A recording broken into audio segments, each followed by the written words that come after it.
One of the things that I talk about in the New Human is that I believe that what's happening now in our consciousness is we're having that DNA activated.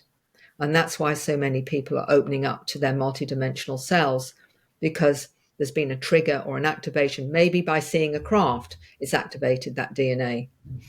Or it may be that through out-of-body experiences or astral travel or near-death experience or a healing experience or a shamanic experience. All of those can be the catalyst for waking somebody up, and they start to see beings, they start to see intelligences, they start to see lights, they start to see energies, they start to change. And I believe that's because part of that DNA that has those abilities is being activated.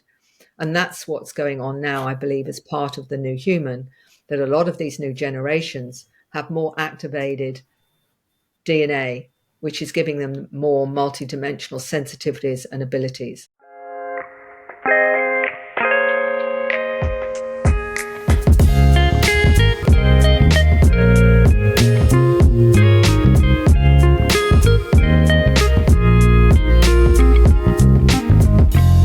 Welcome to a Broaderlands podcast. The opinions expressed on Broaderlands podcasts are those of the guest speakers and do not necessarily reflect the views of the host or Broaderlands podcast. Mary Rodwell, welcome to Broaderlands podcast. What an honor to have you. I really mean that. Thank you. It's a thanks pleasure. for coming up. Yeah, thank you. Maybe before we get started, you could share a little bit about who you are and what you do, if you don't mind. I would say I was a former nurse midwife. I came into counselling about 35 years ago and did a whole gamut of different kinds of counselling, became a clinical hypnotherapist, and ultimately supporting those that have anomalous experiences, which include contact with those that believe they have contact with non-human intelligences. So I offer resources, help, support, hypnosis, and generally do interviews like this to promote the information to help others that are having experiences. And I thank you for giving me the opportunity to do that as well, Bobo. Better yet, thank you. I really appreciate it. And how'd you get involved with the UFO encounter phenomenon? Well, to cut again, long story short, I went into private practice after counseling into a counseling agency because I wanted to go more holistically with my counseling, looking at the spiritual component. And because of that, a gentleman came to see me. He said, "I've heard you're open-minded. For this, there's no support groups. For this, they just think you're crazy." He'd been waking up with marks on his body. He explained that it wasn't just him having the experiences. His partner was having experiences. The children were having experiences. He said, "Where do you go to? Because nobody believes you."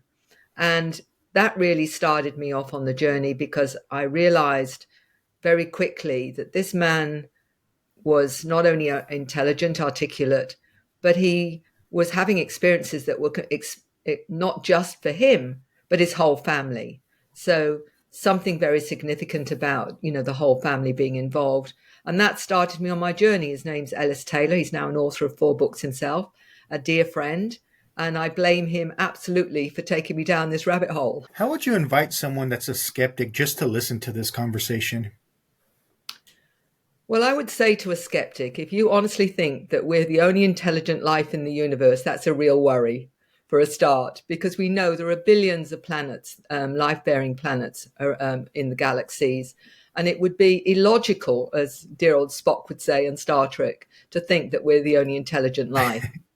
So for me, it's just like how can it possibly be that we're not only being visited, but we are actually very much, I believe, due to the anomalies in our DNA, some intelligence created us, I believe, and it's there in our DNA, because we have 223 genes that don't belong. They're a sideways insertion of genetic material with twice the brain size all of a sudden in a missing link. How did that happen? And when we look at the DNA evidence alone, we know that there's been intelligent design there. And there are many, many biologists and those that work in the genetic side that say that themselves have realized that we are a genetic construct. They have seen anomalies that definitely confirm that. And the bottom line is, sadly, Boo Boo, that a lot of people are not aware that not only is that a fact, that we may have many different intelligences involved, but they've been visiting us all through history. The trouble was that because of the way they were perceived in primitive times was as gods rather than, in fact, just an extraterrestrial intelligence. And that's what I believe, that, we've been visited by the gods in funny, shiny spacecraft. It's all in cave drawings. It's all in, our history. You just have to put two and two together. I don't think you need to be a brain surgeon to work that one out. Yeah, I feel like this all goes together, spirituality and the paranormal, the unseen worlds and dimensions and, the ETs, and it all goes together. But for some reason, people separate it all and think you're crazy if you talk about aliens or ETs, etc. I think the thing, Boo Boo, that is people need to know is we're not told the truth. There's been a truth embargo on this whole subject for 100 years or so. We've got very limited disclosure now from the Pentagon saying, oh, these bright lights, we don't know who they are or what they are and all the rest of it, when they absolutely do. But what has been the reason why my work has been so important is, I've worked with over 3,500 families and children, that this is global and people are made to think there's something wrong with them. And many of them end up in hospital because they say they've had interactions with these intelligences or beings. And that's the crime against humanity, as far as I'm concerned, is because of this secrecy, this truth embargo. People are made to believe there's something wrong with them. And that is the most awful thing to do to anyone, when people can't own their truth and their reality. And that's why I'm so passionate about it, if you like, because it's time people understood this is real. And it's real for not just millions, but billions, I believe, of people are having interactions with these intelligences across the planet. Your book, A New Human, Awakening to Our Cosmic Heritage. I'd love for you to expand on that and break down what that means, the title, in 2 parts. Thank you for the question. It's the second book. The first book, Awakening, was really about helping people through their experiences, because they were questioning, is this real? Am I crazy? What do I do if it's real? And what do I do about the fear? All that kind of thing was taking people through the process of realizing that it is a reality in every level. But then I went to noticing that those who are having experiences wasn't just one person in the family like Ellis. Often it was the partner, or it was the mother or the father or the grandparents would have been having something go on many years ago and maybe didn't talk about it. Someone would say, oh, granddad was always into UFOs or something or other. So what we noticed was, in a genetic line, that if someone had experiences, often the children would also be having some form of experience. But what I noticed was there was a difference in the way that they interpreted their experiences, or they were less fearful, or they were more comfortable with it. And especially the children that have been born in the recent generations are very different. And what I mean by that is, often they're given labels like ADHD, Asperger's, autism, or dyslexic.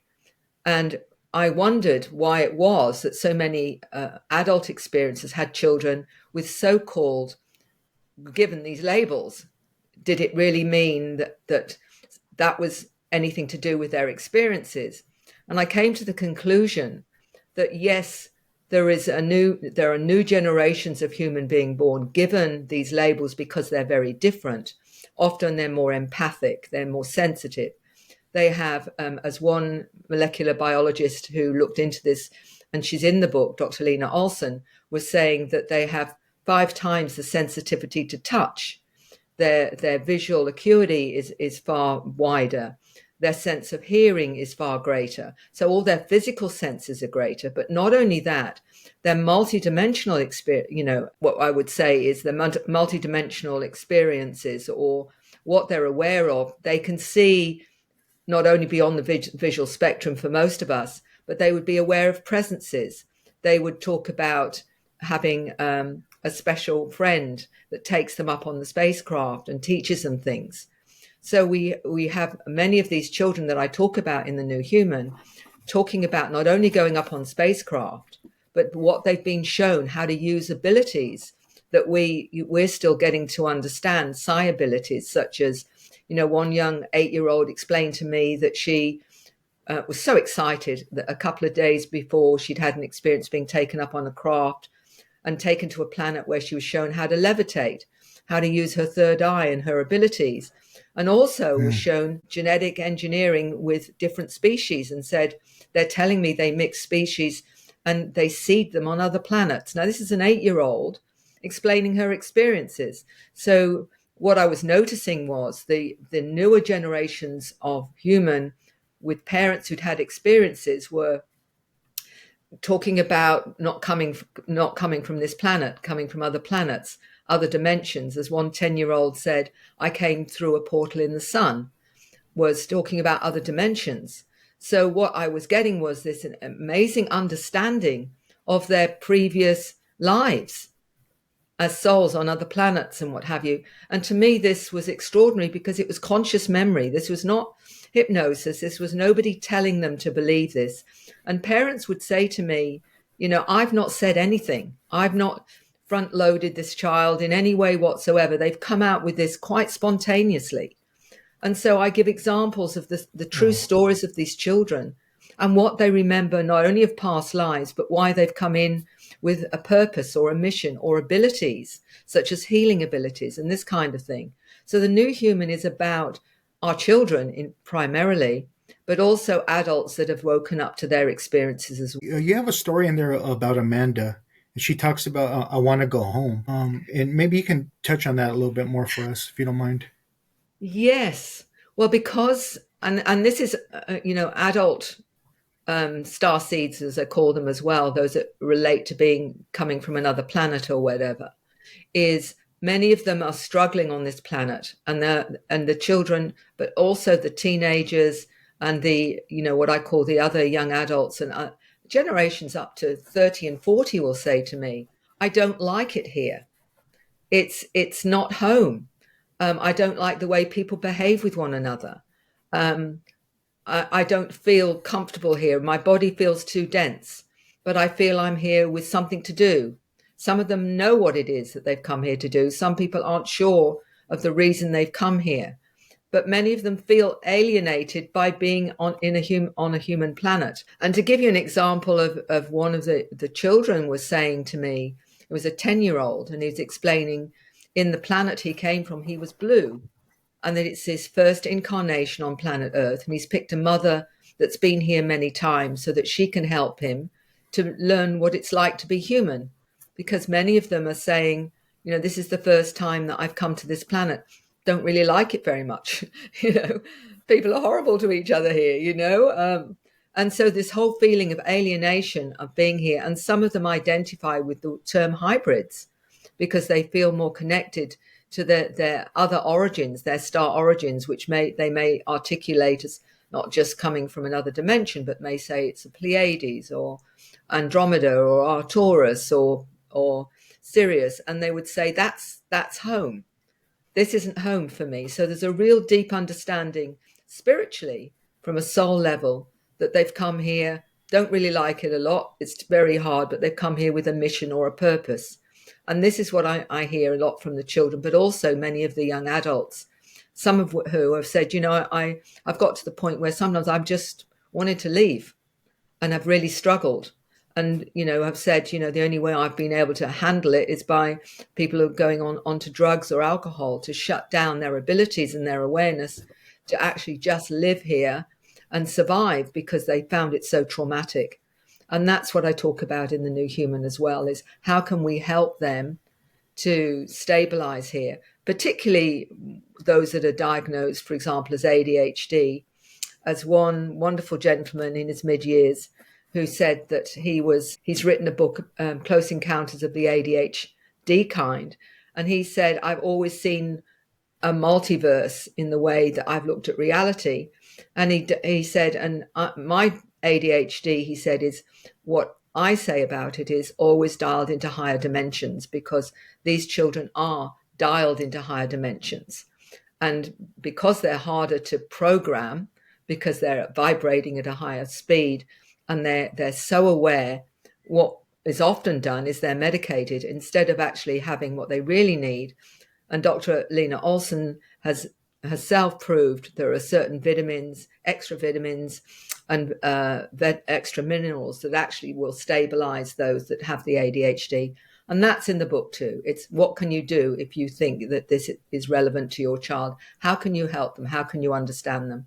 So it's not just about the stories, it's about ways to help them stabilize on this planet. You know, when we hear about people being abducted, we naturally believe they were physically abducted, but you're talking about them having this outer body experience and their consciousness are going to these ships, not their body. Could you elaborate on that if you don't mind? It's a good one, Boo Boo. And the reason it's so significant, because in ufology, the nuts and bolts of ufology is very much about the tangible, physical ways you can interpret these visits, pictures of the craft, how long did you see it, what did it look like, how many were witnesses to it, all this kind of thing, which is very, very important to bring it into this reality.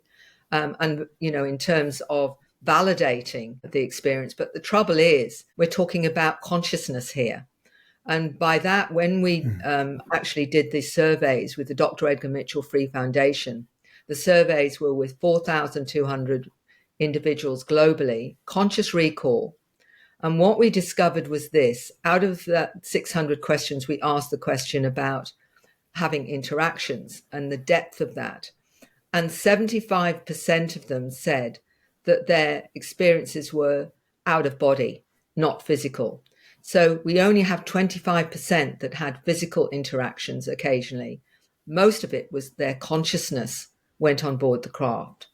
And that's really, really significant, because it's much harder to validate that in tangible nuts and bolts terms, because you can only say, this is what I experienced. But you've got, you know, you can't bring back bits of the craft, can you? You know, you can't do that.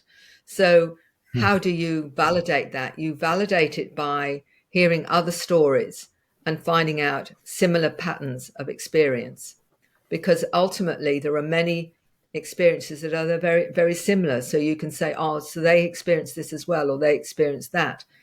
And what takes it to another level is that when they're on board craft as a consciousness, they're not always in their, as I say, they're not necessarily in their physical body, but the consciousness can move into another form on board craft, as some of them have talked about. Even an 8-year-old mentioned he went into another form for a time.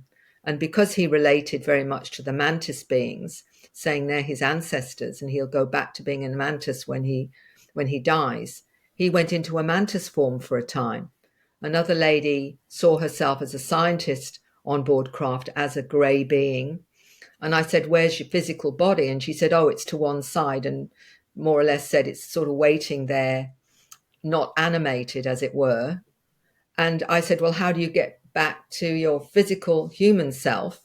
And she described her soul, or her spirit, as a ball of light, moving from the Zeta body where she was doing a task and moving back into her physical body. So what it's saying is that we're not necessarily tied to our physical body anyway. And much research now to do with consciousness is saying that many people go out astrally, go out of body, and we do it very normally without necessarily having the awareness of it on a conscious level. But it's something that our soul can do. And this is when we start to look at consciousness being primary here, and stop being tied into just the physical side of how we interpret things. Yeah, I had a couple out-of-body experiences. One is when my father passed away. I had that soul blending, or I had that shared death experience where I tapped into his consciousness and I seen everything outside of my body for a brief moment. So when you talk about that, I can relate a little bit because I've had some experiences. So yeah, that's interesting. You talk in your other book, it's called Awakening. And you've witnessed people transforming from these encounters. And my question is, maybe you could share how, because sometimes when I interview people, I've heard some people talk about these negative experiences. But I could see where religious beliefs come into play. And there's a devil, demons, and so on. Or maybe they are having a negative experience. But are they mostly positive versus negative? That's a really important one, and it's actually quite complex. First of all, what I say to people is we're not talking about just physical extraterrestrial beings. We're talking about interdimensional, extradimensional, transdimensional, and beings potentially from our future. So we've got a whole bucket of different ways of interpreting our interactions with intelligences. And with that goes the religious interpretation of perhaps somebody coming from a religious point of view would say, oh, I'm seeing angels, whereas someone else without the religious background would say, oh, I'm seeing a light being or whatever. Often it's the same thing. It's just our interpretation of it.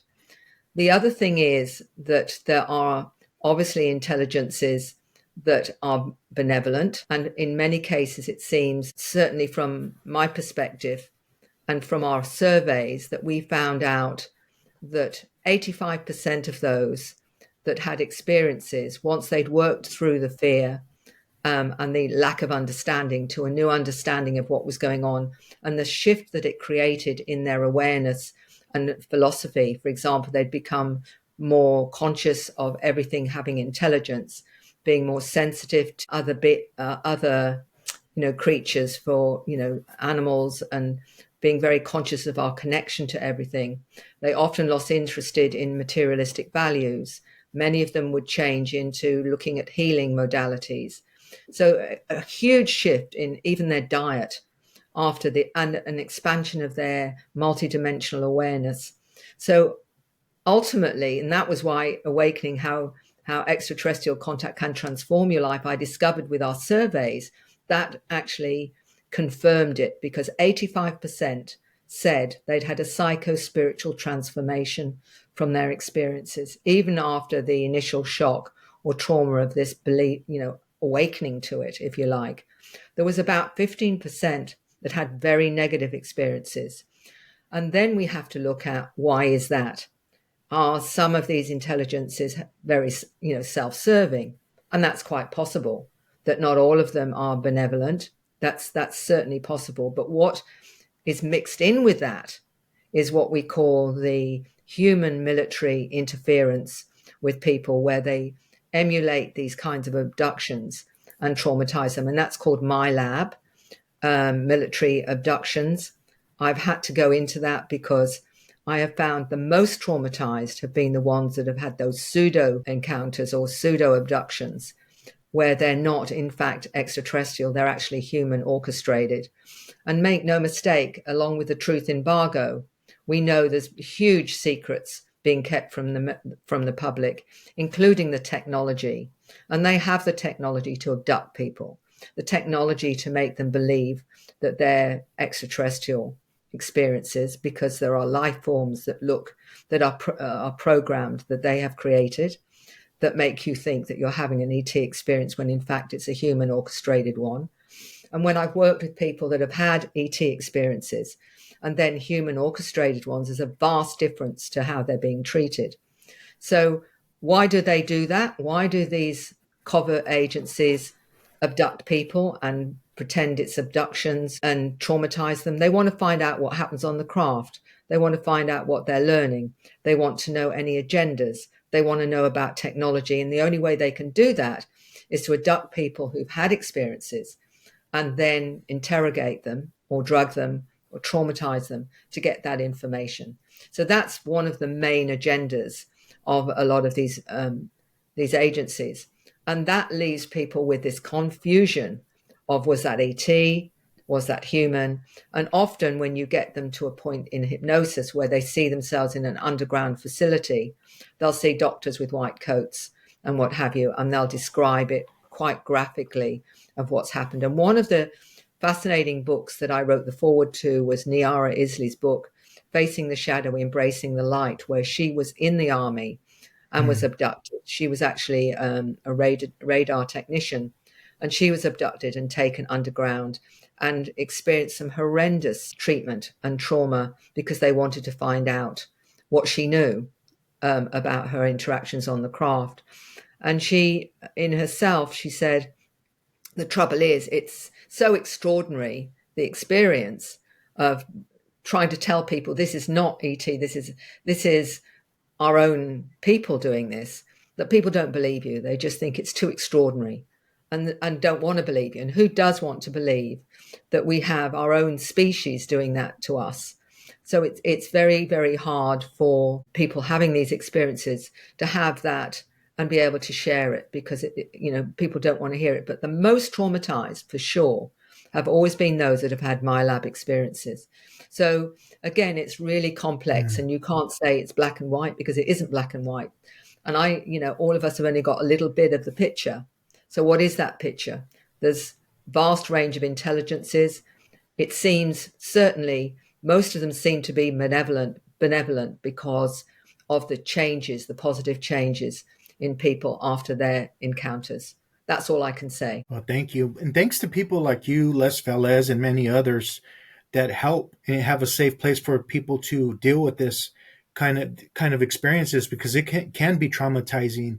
And I could see how easily it is to get into addiction and alcoholism and so on, with not having the coping skills and the fellowship and people, professionals like you, to help them. So thank you. I really appreciate that. Well, it's for me, it's been a kind of journey as well, because I came in, is this real? You're questioning all of that yourself to start with, because you don't know for sure until you start to get information about it. And ultimately, I think the biggest disservice we do to people on this planet is think that we've got the mandate on reality, that, what's real is only what I'm seeing and what I'm experiencing. And we all know that's not true. We know that people can have extraordinary experiences, like you've had, your out-of-body experiences. What right has anyone to say to you, oh, well, that's a load of rubbish, just because they haven't experienced that? That's nonsense, isn't it? It's a denial of their experience. And what I've learned is you can't put a mandate on reality, because we actually don't know what reality is. We only know we've got a consensus reality, but we also know we've got a unique personal perspective of how we interpret things through our own lens and our own personal paradigm. So each one is going to be different to a certain extent. So to judge somebody else just because it's not your experience, to me, is really just saying that you have no real understanding of what reality can consist of, because you're never going to find out, because you're shut to it. You're closed to the fact that it can keep going. As far as I'm concerned, to parallel universes, different timelines, and multiple dimensions. We're finding out there's multiple dimensions. There's not only 10 or 20. There could be multiple and multiple of multiples. So where does it stop? We don't know. So to judge someone is a very limited perspective. Maybe you can expand on that a little bit more. What do you hear about the parallel universe and different timelines and dimensions from the people you work with? Well, what it's taught me, first of all, is this: how little we know and how little I know. And you don't know what you don't know. So open your mind and say, well, if that's a possibility, then it's a possibility. And we don't know what's possible, and we don't know what's impossible. I've had clients that have gone into other realities in hypnosis, where it appears they even went in their consciousness to another dimension. And I had a very interesting experience with one lady where that was more or less demonstrated to me. And it was due to the old technology with the audio tapes that we used to have, and the tape recorders and whatever. And then I used to use music, my voice, to take somebody into an altered state. Well, this lady believed she went into another dimension in this session. And anyway, I took her through the experience. And when she came out of it, she went home and she rang me up and said, Mary, there's something really weird on this tape. And I said, what do you mean? And she said, well, it starts off where, I'm going into this other, what I believed was another dimension. My voice changes and gets very high pitched. And she said, but your voice is quite normal and the music is quite normal. And then she says, you must have joined me, because then your voice becomes high pitched along with mine, but the music stays normal. And then we realized afterwards that something did actually happen, because that's impossible, because the audio tape can't do that. It can't sift out, one thing and another. So what Wow. I have found with people who are having experiences when they talk about, I think I went into another dimension, sometimes I think it's what we understand as the soul, particularly at night, can go into perhaps other dimensions, other realities. And people will say that, I had this dream where I'd made different choices, for example, which seemed to be like a parallel universe, but I'd made different choices. So I think that perhaps our soul can do that. And one of the ways that it was sort of described to me was that our soul can have multiple realities, experience multiple realities, which in our dream state we can tap into. I mean, one of the also things that's been very interesting was the children that have talked about coming from other dimensions. Not only the boy, the 10-year-old, that said he came through a portal in the sun from another dimension. I had a little, I think he was about 7 or 8.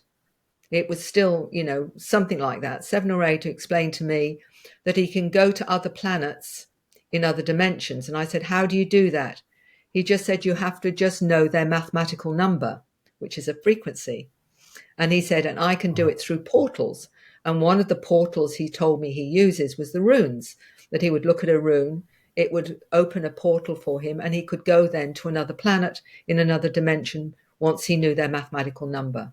Now, you tell me what child normally would come up with something like that. These kinds of things blow me away because they're so profound. And what do you do with that? What do you do with a 7-year-old that's explaining to you that he can go through portals? The children also explain, you know, this is really far out for some, but it was again another 7-year-old that said he was from the future, that in the future he was like a grey Zeta being with 4 digits, and that he'd come back here because he had a mission and he had a purpose. So he'd come from the future to this present time. Once again, what do you do with that? What child can make that up? And the parents are very clear. They don't say any of this to the children. The children come out with this spontaneously. And I have a questionnaire that is for children.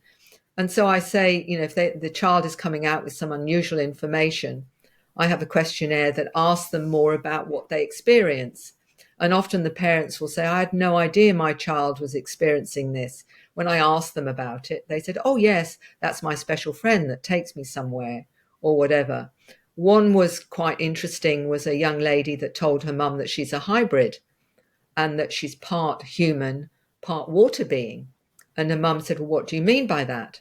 And she said, well, the planet I came from was a water planet. So I'm a water being. And she says, when I look in the mirror, I see my water being self. And she said something really fascinating.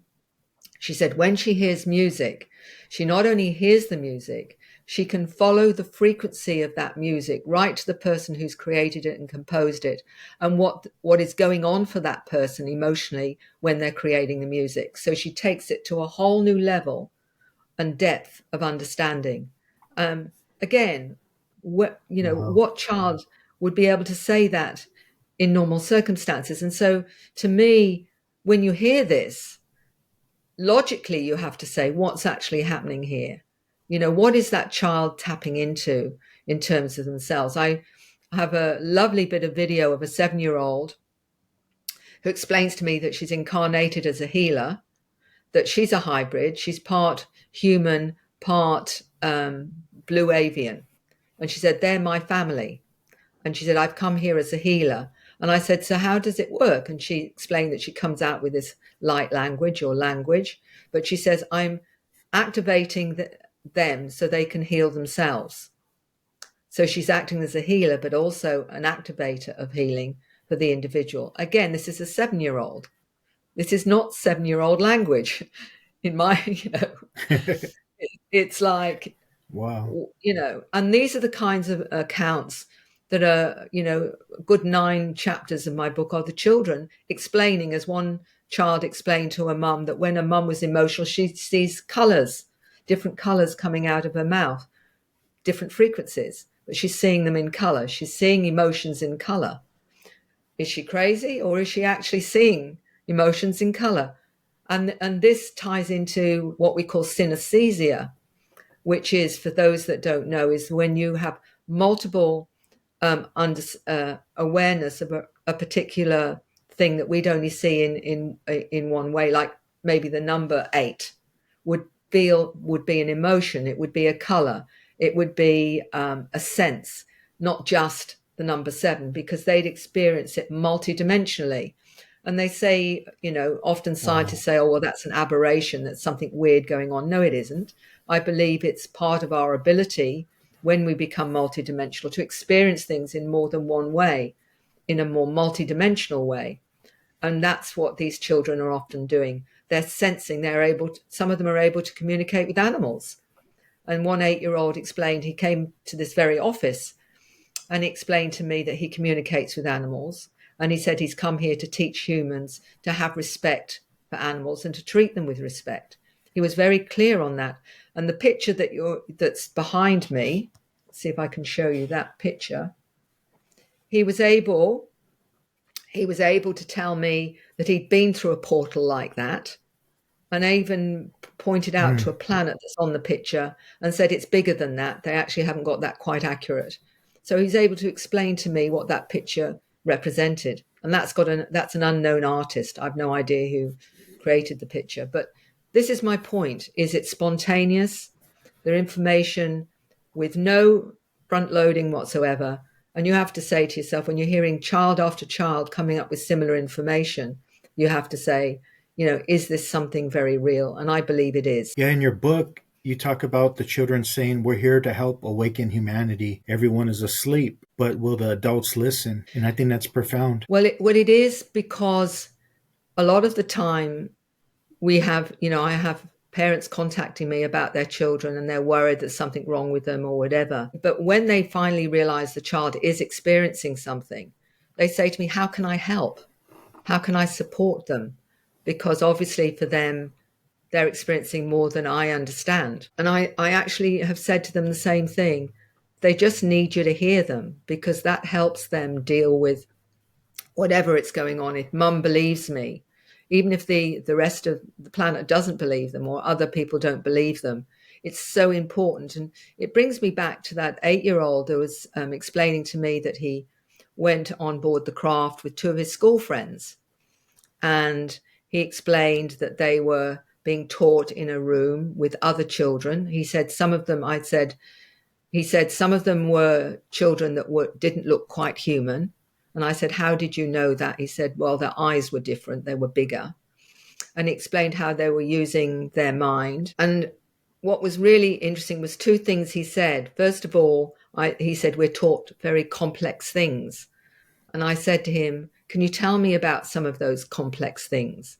And he said, no, because it's too complex for you. And then after that, I said, did you talk to your school friends and ask them whether or not they remembered going up on spacecraft? And he said, no, I wasn't. And he got very cross because his mum was in the room. And he looked at her and he said, Mum wouldn't let me. And she explained that she didn't want his friends to think he was something wrong with him or he was, a little bit crazy. So she actually and I understand why she would do that, because she didn't want him to appear too strange or whatever. But he was cross because he wanted to, to ask them, did they remember? Because he saw them there.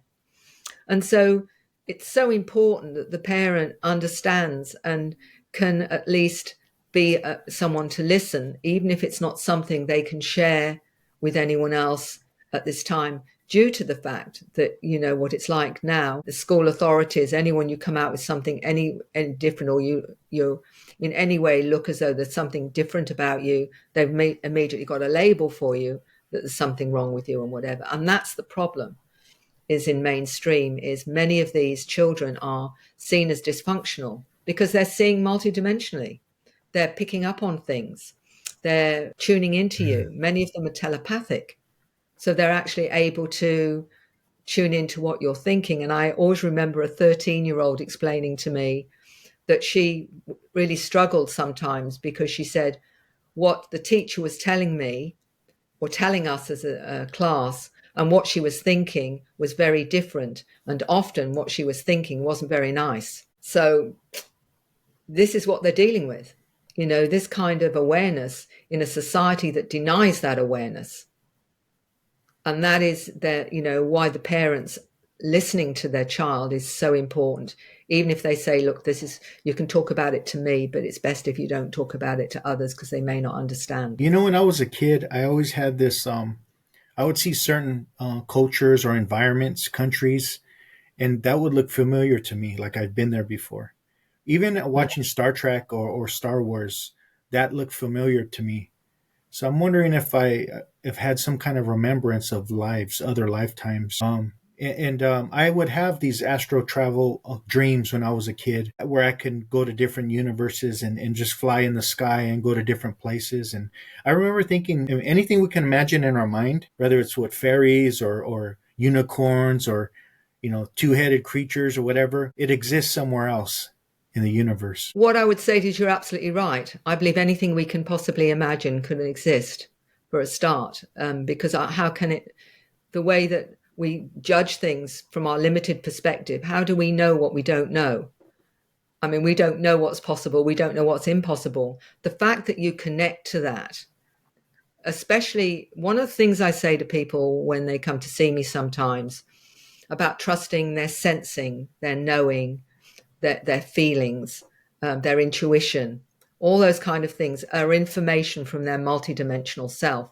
And if you've got a connection to certain places, certain countries, and that's often the case where you'll hear someone say, I've always wanted to go to Italy, but I'm not, or I've always wanted to go to Russia, but I've never been interested in any other country. And I say to them, why do you think that is? The reason that you're drawn to certain countries is often a resonance to a memory, a connection to that particular country. And because there's no rhyme or reason to it often, it's just, I'm drawn to this country, but not this country. And I said, and that's past life, often memory, that you're connecting to that resonance of that particular place, because part of you knows it, part of you is resonant to it.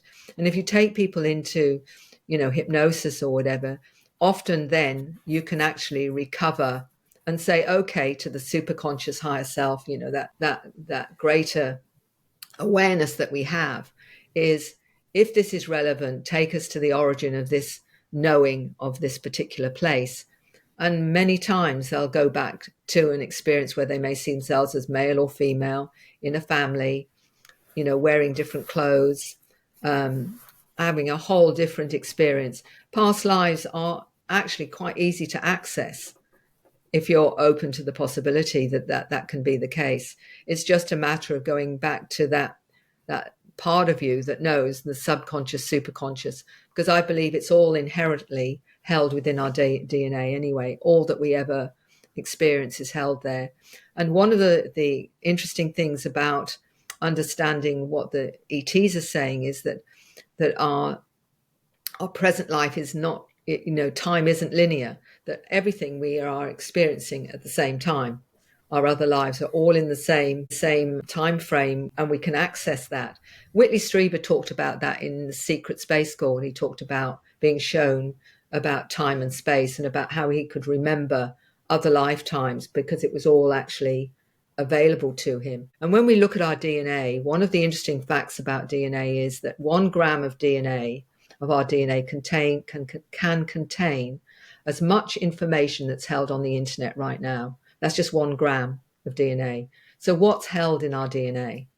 And that's the thing that was very intriguing to me, is we only access, as far as the scientists so far have said, 5 to 10% of our DNA, they understand what it does. We've got 90%, they haven't got a clue what it is.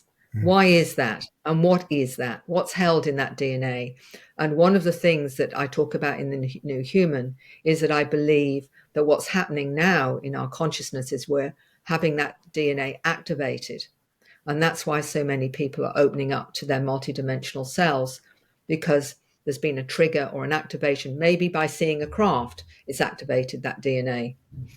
Or it may be that through out-of-body experiences or astral travel or near-death experience or a healing experience or a shamanic experience. All of those can be the catalyst for waking somebody up, and they start to see beings, they start to see intelligences, they start to see lights, they start to see energies, they start to change. And I believe that's because part of that DNA that has those abilities is being activated. And that's what's going on now, I believe, as part of the new human, that a lot of these new generations have more activated DNA, which is giving them more multidimensional sensitivities and abilities. And many, many of those having experiences now that are relating to this are saying that it's the DNA. And we've got scientists that talk about that in Russia. I can't pronounce their names right now, but I talk about it in my presentations, that were saying that our DNA acts as portals to other realities, other dimensions, that our very DNA is a portal to other realities. And that's when we access intuition, access all that knowledge. And, some people have downloads of information where they don't know where it comes from. And some of that is accessing that through, I believe, these portals. But some of it, I think, for sure, is these intelligences that when we're receptive, especially when we're relaxed, they'll just put in some information to get you to look at something or to remind you of something or to get you thinking about something. And many of those that have interactions with these beings will say that it's been teaching me about quantum physics or some scientific theorem or whatever, astronomy or whatever, and they find themselves drawn to looking at things in depth after their experiences because something's been triggered in them to start expanding their horizons and their understanding and their abilities and perhaps their mission, as some of them feel they've got on this planet as well. So mainstream science will call this DNA junk DNA, right? Yeah, that's one of the right favorites. Or wrong? They call it junk DNA. The thing is, even Francis Crick said that he believes that we were intelligently designed, and he was the co-founder of the DNA molecule. I mean, he's not to be dismissed at all. I mean, he wrote the book Life Itself, and he said, and I believe they programmed the information into the DNA so that when we were ready, we would then have what is contained within it. I'm giving you an overview of roughly what he was saying, but that's what he was saying. He talked about they, because he was very convinced that we were intelligently designed, and that was and the information that's come through in many different sources, that at least 12 different species have been involved in the creation of Homo sapiens sapiens. And Commander Sergeant Robert Dean, who died a few years ago, beautiful gentleman in terms of disclosure. I met him a few times. He knew all about the hidden information because he came across it when he was in the military. Finally admitted he'd been on board craft in his latter years, just before he died. And he said he was told this on board craft, that there were 12 different species that had created Homo sapiens sapiens. Some are even saying as many as 22, but I don't know. But the fact that it came from him, from somebody who was really very respected and credible, very special gentleman. And he said, but the interesting thing he said too was, I have seen the future for humanity and it's glorious. So what he's saying is something is going to happen that's going to shift humanity's consciousness into something that's going to be quite glorious, is the way he put it. And I believe we're at that cusp now because people are waking up, and lots of things that have happened in the last few years, and especially since 2012, believe it or not, where people have said they've just had this revelation, this activation, and suddenly their whole life has changed and they've gone in a completely different direction. That's happened particularly over the last 2 or 3 years. And I think there's been a lot of things that have been very difficult and very dark on this planet, but I think it's also acted as a catalyst for waking people up as well. And that's been very positive. No mud, no lotus, as Thich Nhat Hanh would say. That's my experience as well. I had a transformation of consciousness in 2009 through all the pain and suffering I was in. It woke me up. Or I believe like the second coming of Christ, like in Christianity, is a collective awakening.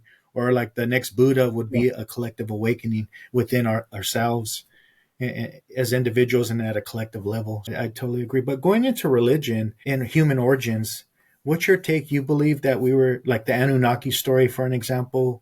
Is there some truth to that? Yes, I do. I often quote the story because I think it's very relevant to how experiencers are struggling with the way religion has interpreted a lot of this and geared it into something very different.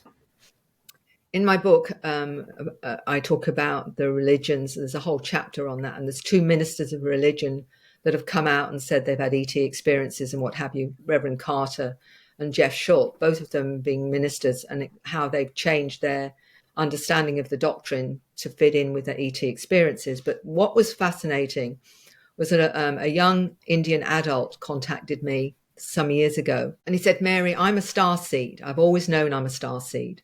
He said, but in my country, my countrymen have about 100 gods which they worship. And he said, I know they're all extraterrestrials.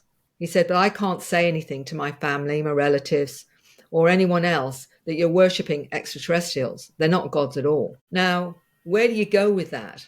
When people have religions and the gods or God, are they really gods? Or are they in fact, just highly technically orientated species that are visiting this planet?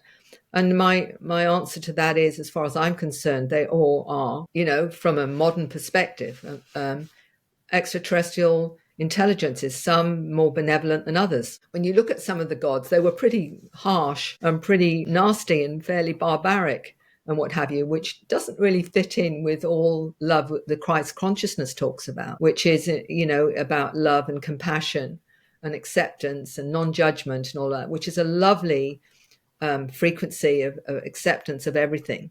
The Christ consciousness, I think it makes a lot of sense to most people because it feels right.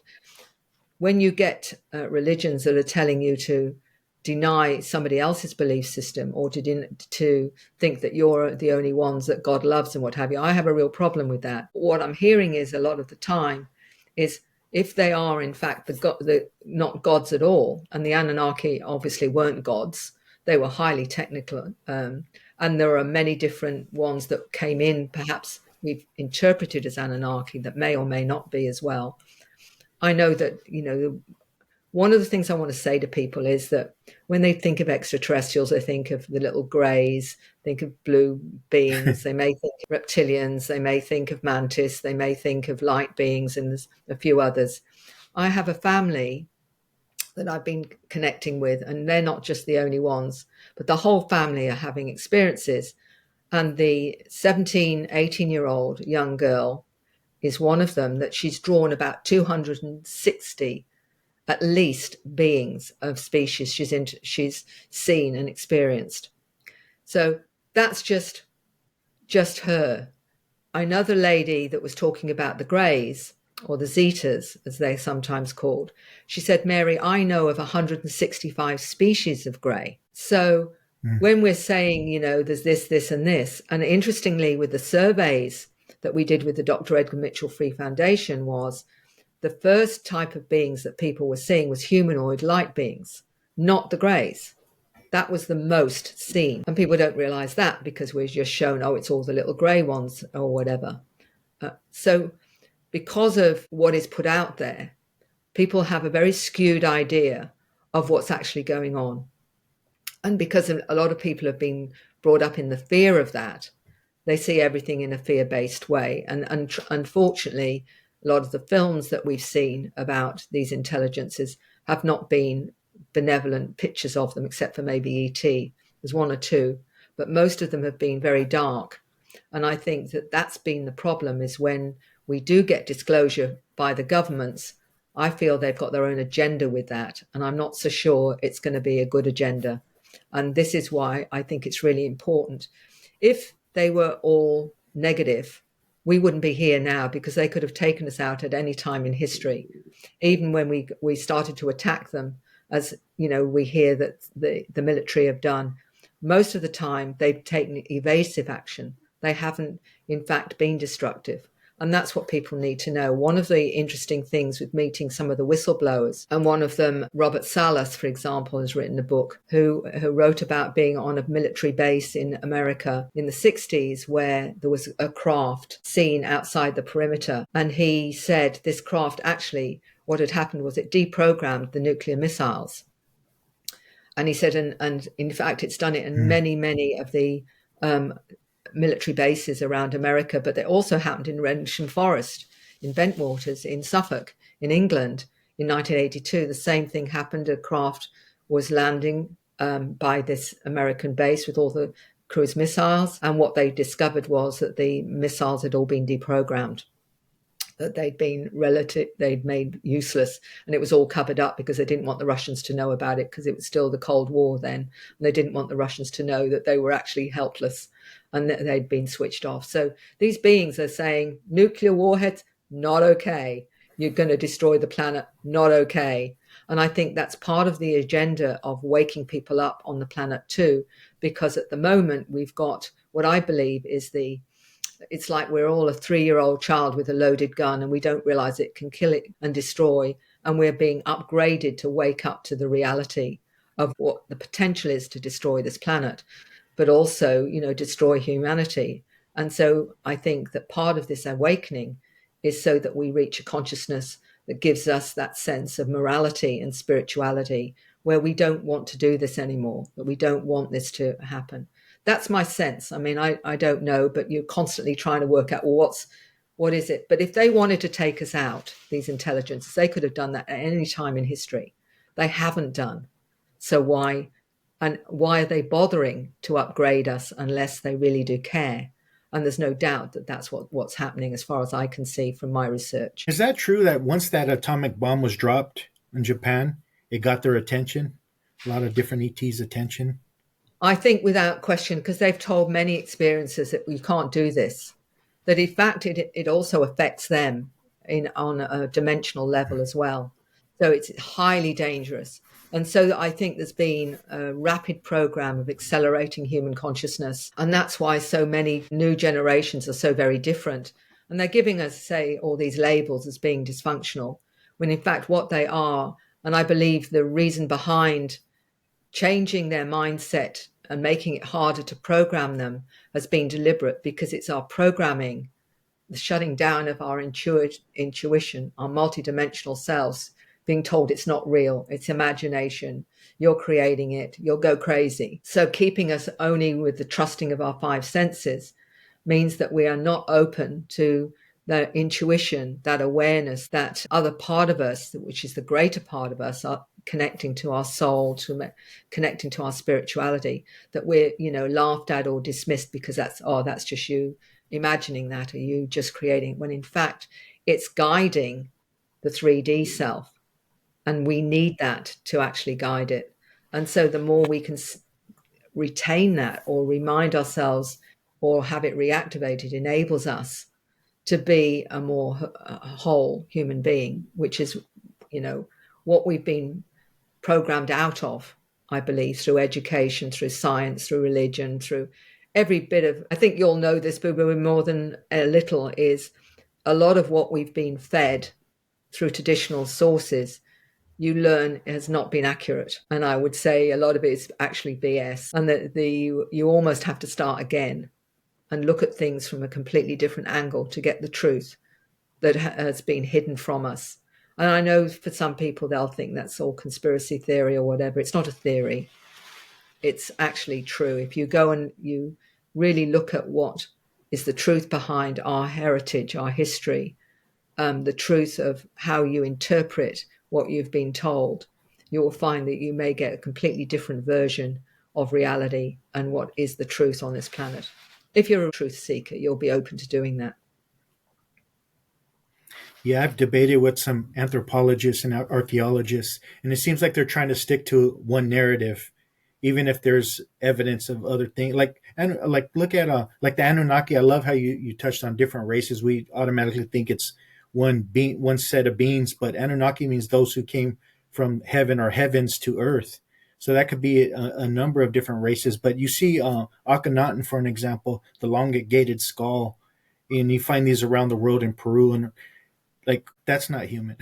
I think that what started that off even more significant for me was when Lloyd Pye and the Star Child skull, and I don't know if many people still remember that, but that came to my notice when I was at a UFO conference in Nevada in 2002, I think it was, where he first brought the Star Child skull out that he'd appropriated, and it had so many anomalies.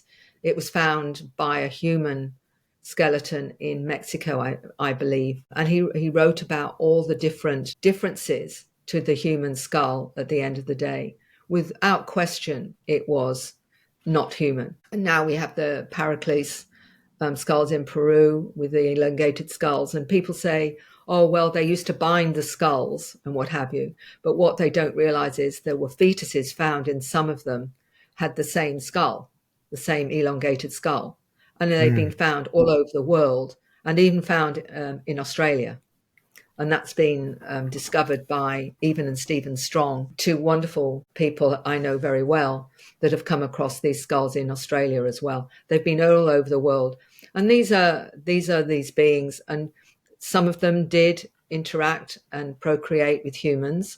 And we're all hybrids as far as I'm concerned anyway. There are just some that relate to being an upgrade hybrid, if you like, because they've got more of the extraterrestrial genetics in them, or how they've been created. And they'll talk about being taken up on the craft and knowing there's been an extra addition from a particular species that's created their child, and they'll be aware the child was always different. I mean, that's just another level to all of this, is it hasn't stopped.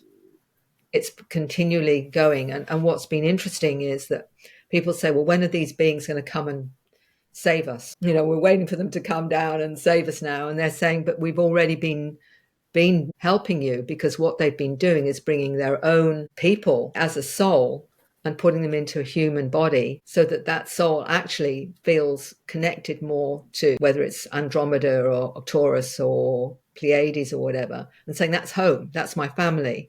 But they've come in and incarnated in human form to help this planet evolve. So when they say, where are they? They're actually here, and we're all part of that. And that's why so many are saying, this doesn't feel like home, you know, and then saying, I feel I belong somewhere else. And sometimes they'll state a star system. Sometimes they'll say it's another dimension. And one of the things in hypnosis I often ask, if they want it, is, so where is your origin? Where is your star origin or your soul origin before this one? And they may say, well, it's a star system you don't know of, or it's another dimension or whatever, but gives them a real sense, that's home, that's my home. And I'm finding it really hard being human. So yes, the cavalry's here in human form, waiting to assist with whatever shift I believe is going to happen. And I believe it's not going to be long, from the way people are already feeling this sense of urgency, this sense of something's going to happen very soon. And I think that there's too many people tapping into that for it not to have relevance to what may be going on soon enough. And I think we're all here to be part of that change. That's where my research has taken me to this point anyway. So that movie Avatar is not just a movie, it's actual truth. Absolutely.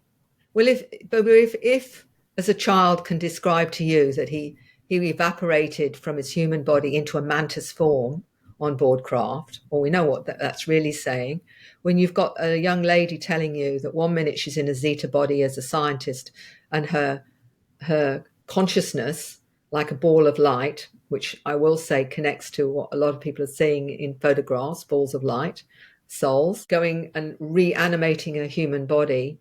There are so many that talk about their consciousness going into another form to perform tasks on board craft, flying craft, going to other planets and what have you.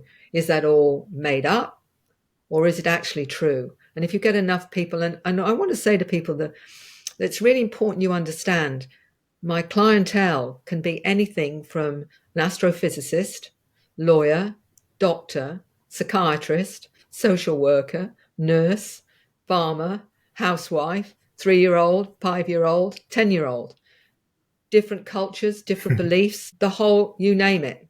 There's no mandate on it's got to be this, this, and this, and this.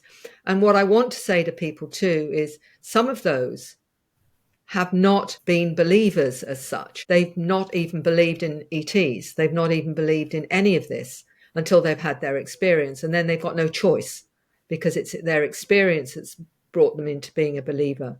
So this isn't about belief. It's about experience in many, many cases.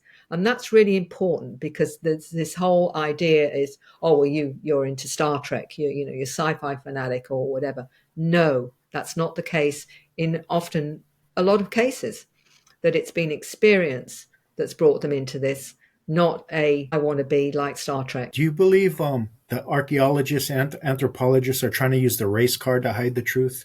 Because now they're saying we're racist if we don't believe the Maya built these pyramids or these ruins, or Egyptians didn't build this. They try to say that we're being racist by saying it was aliens versus people. I just think that's just pathetic, to be honest, because there is a lot of evidence that, and I know the Egyptologists maybe don't like it because it may not resonate with them, or like them to think that maybe it wasn't them that built the pyramids, that it could have been the Atlanteans, because the Atlanteans, when it went down, were already all over the globe, and there's quite a bit of evidence to suggest it might be the Atlanteans that actually built the pyramids.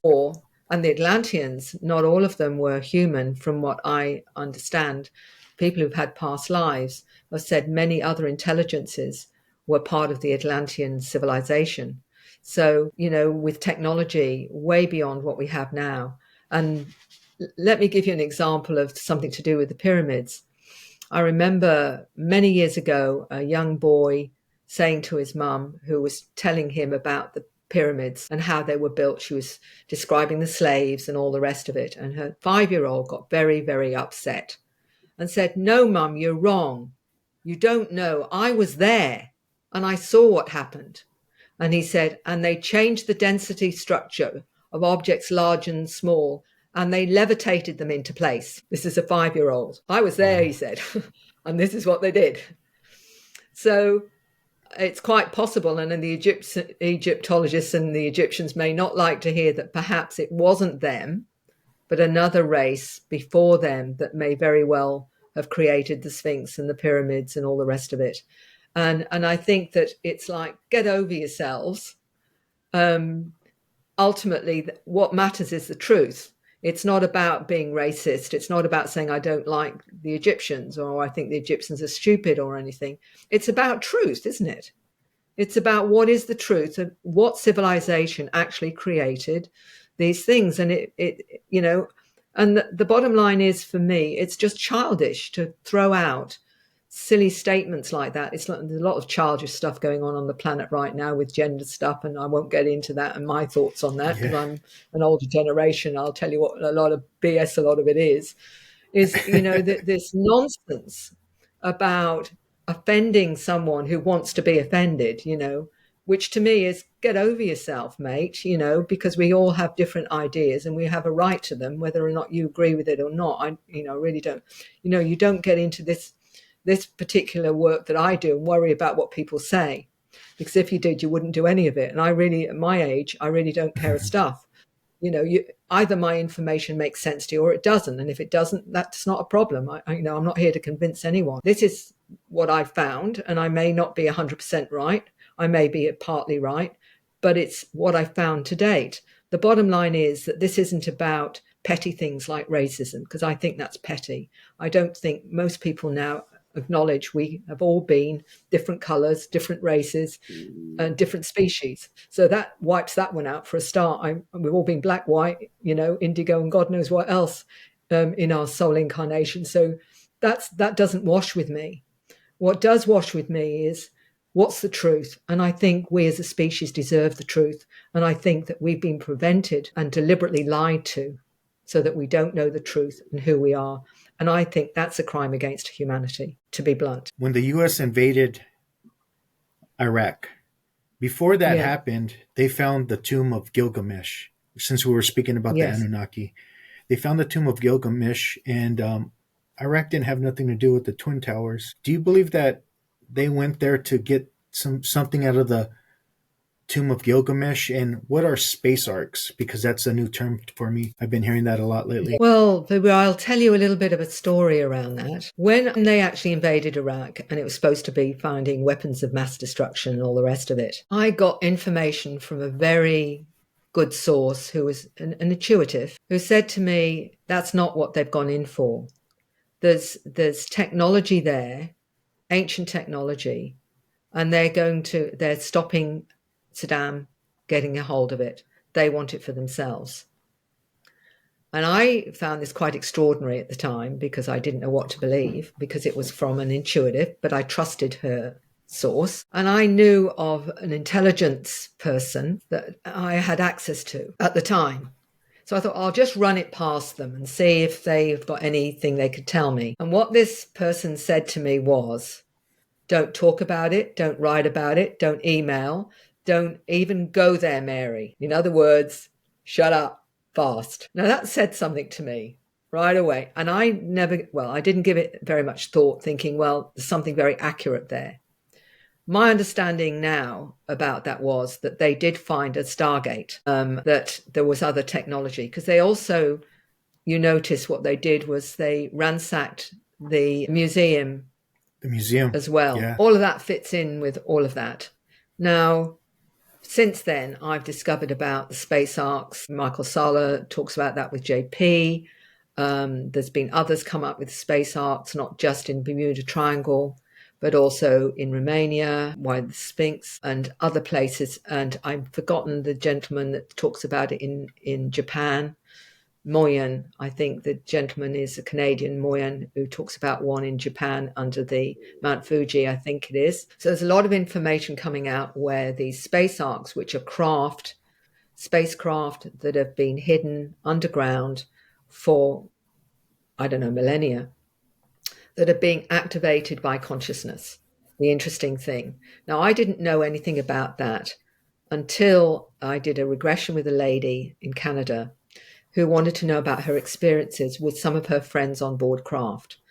And she wanted to know a little bit more about what was behind all of that. And she realized that these friends that she remembers being on the craft, the next day, some of them rang her up and said, we had this strange dream. We were on a spaceship and whatever. And she remembered it as well. She wanted to know more about that. And in her hypnosis, she went back to the time of Atlantis, where they were all there.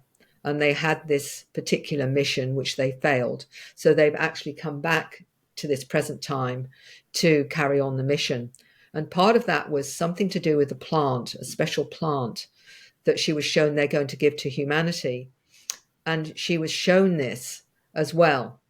Now, what was interesting with the JP information and the ARC was there was this special plant as well coming up. And that was within a week of me finding this out. I come across the information about JP and this arc, and this is something that she was seeing too.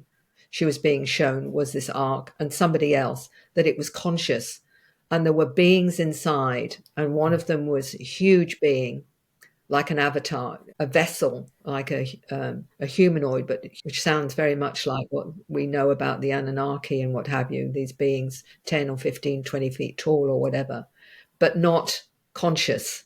And this was really interesting to me because I'm hearing this being verified by JP and his information with Dr. Michael Sala. I'd read a book, Transylvanian Sunrise, where they're talking about what was found in Romania. Hold on a minute. I'm just trying to think if I can show you the book.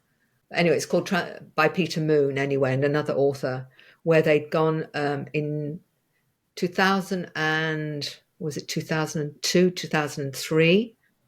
They found under the Sphinx in Romania, there was this, what they saw was a Sphinx, but they found a way in, a tunnel in, where there was all this technology, huge technology that was supposed to have obviously left by some higher intelligent species, huge artifacts. And they said when they went in, everything, when they finally were able to get in with a certain level of consciousness, they had to have a certain level of consciousness to get in there. They were able to activate information about our history, who we are, where we came from. It was all there holographically. And this is all kept quiet. And it was written, the first book was written, Transylvanian Sunrise, I say Peter Moon and someone else, I can't remember the other author. Once the US knew about it, they stopped the Romanian government from sharing this with the world. But they found tunnels that led to Egypt, I think to Tibet and other places underground. But it all ties into this sense that all over the world are these artifacts called space arcs. deeply underground that are being activated by consciousness.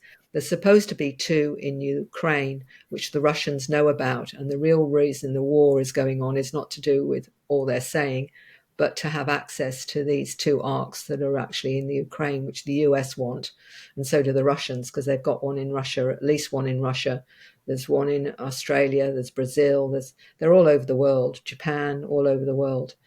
So that's the space arcs. I mean, there's more to it than that. I mean, I'm giving you an overview, but I've spoken to remote viewers. I asked them to go to the one in Romania, and it was almost identical to the one in the Bermuda Triangle, where they're saying the craft is conscious and only allows you in if you've got the right consciousness, and that there is artifacts there, there's beings there, almost like they're waiting to be activated. So that's something else that may be part of an event, which people talk about, that there's going to be an event which is going to shift people's understanding and paradigm.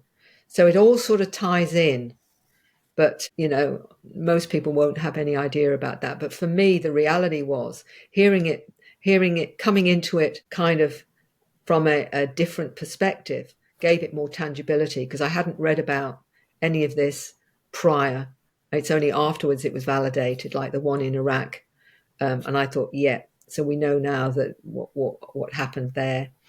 And the same thing seemed to have got led sideways through somebody's experience to find out that it was validated by others afterwards through whistleblowers and through remote viewers who'd actually seen the same thing. The remote viewer that I spoke to that looked at the one in the Sphinx said there's a huge pyramid under where the artifacts are, a huge one, bigger than I think he said the Egyptian one and what have you, and these beings as well. And this craft, there's a huge craft there as well. So that's all I can tell you, other than to me, it's got legs. Wow. So we'll have to wait and see.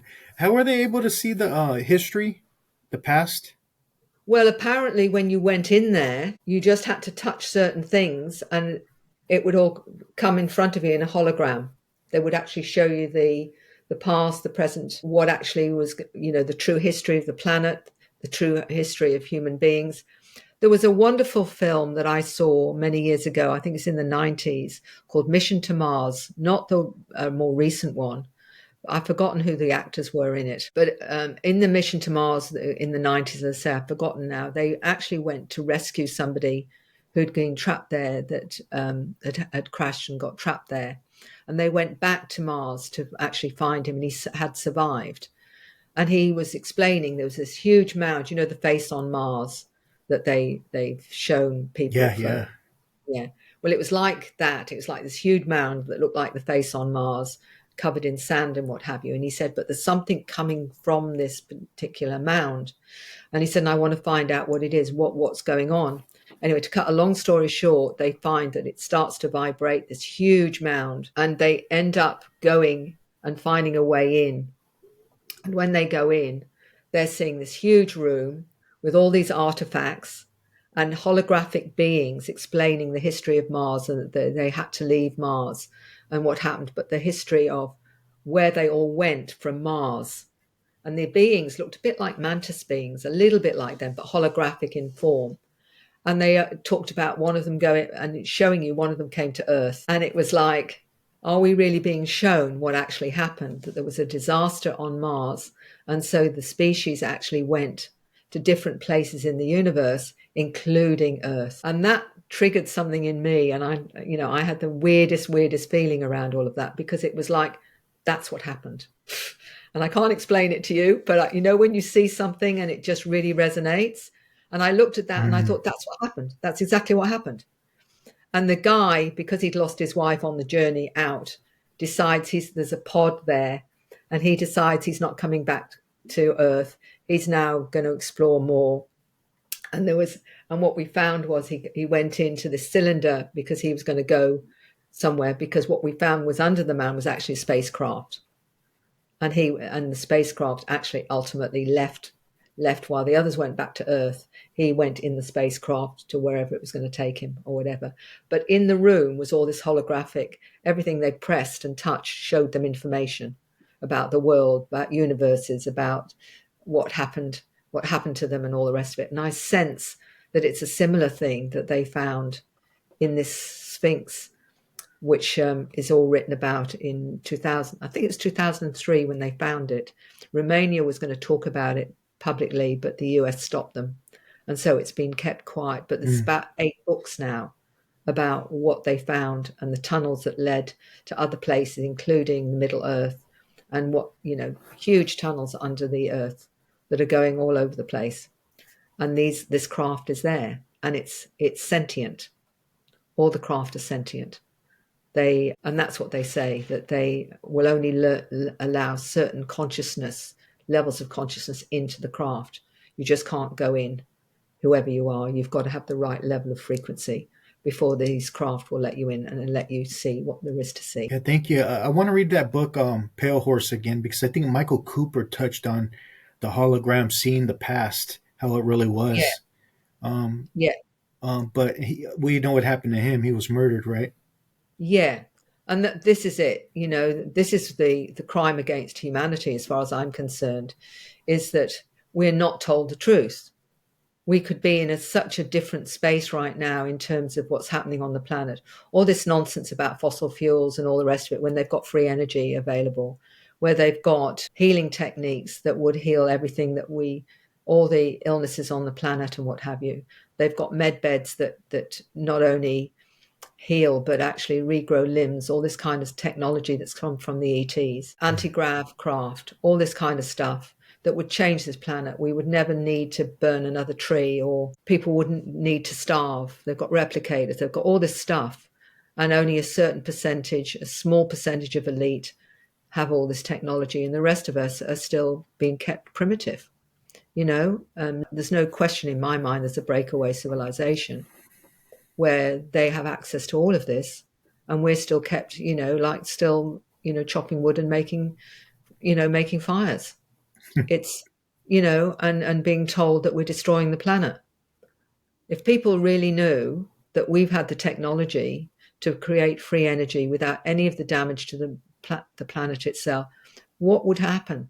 They would absolutely be not just appalled, they'd want to hang them up from the nearest tree. And that's what they know, you see, because if it comes out that they've been hiding all of this, people are just going to bananas, and they have every right to, because this is our heritage. This is where we should be traveling between planets now. We should be, there's technology apparently, in one of the interviews I heard recently, that we have technology to get to Mars in 2 hours. Wow. Where is it?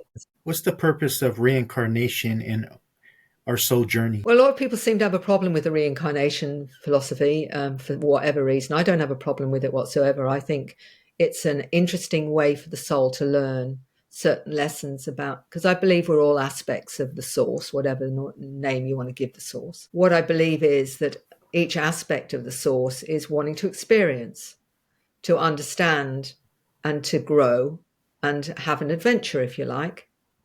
And one of the ways to do that is incarnating on different planets, different realities. We've all been creator beings. We've all been in different planets. We've all been in different dimensions. And the whole idea is to experience. And what I learned by doing past life work was, when you take somebody out of the death sequence and they see their body and they realize that they're now passed on, you say, what did you learn in that life? And they may say, I learned about limits, or I learned about love or compassion or whatever. And they may say, I didn't do so well in this particular area, or I didn't do so well in that one. And what they do is then they tell you about when they incarnate, the next time they're going to pick the parents, children, or whatever it is, or siblings or whatever, to teach them various things that will enhance more of their understanding.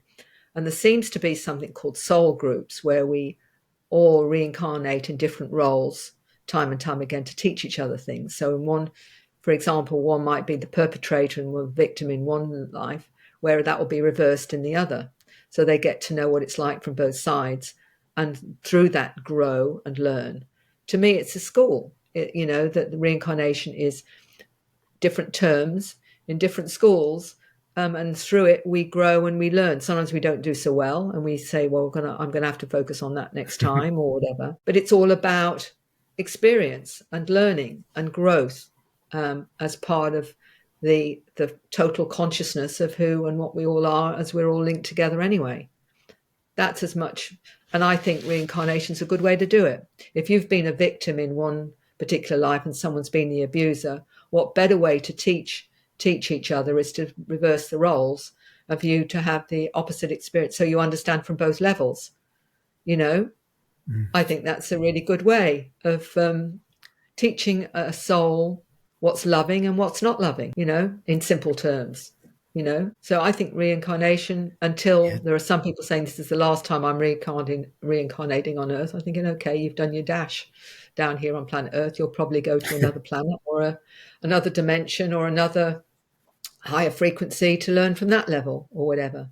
But it's like a continuous journey. I remember a 9-year-old explaining to me reincarnation in the way she said we all come from a source of love and light, where the angels live, she called it. And she said, and we choose to go through different levels of, she didn't use density. She said light and dark.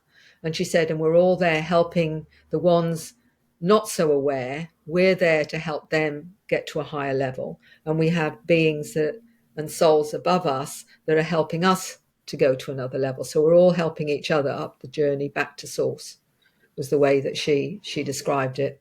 And I thought, well, that makes a lot of sense. We're all here, trying to help those that don't get it. And there we've got others helping us to get to that other level. So I have no problem with that. I think it makes a lot of sense. I appreciate that. Thank you. I'm going to end it with something from your book, New Human. The outcomes from contact in terms of changes to the individual, both physically, emotionally, psychologically, and spiritually, is compelling.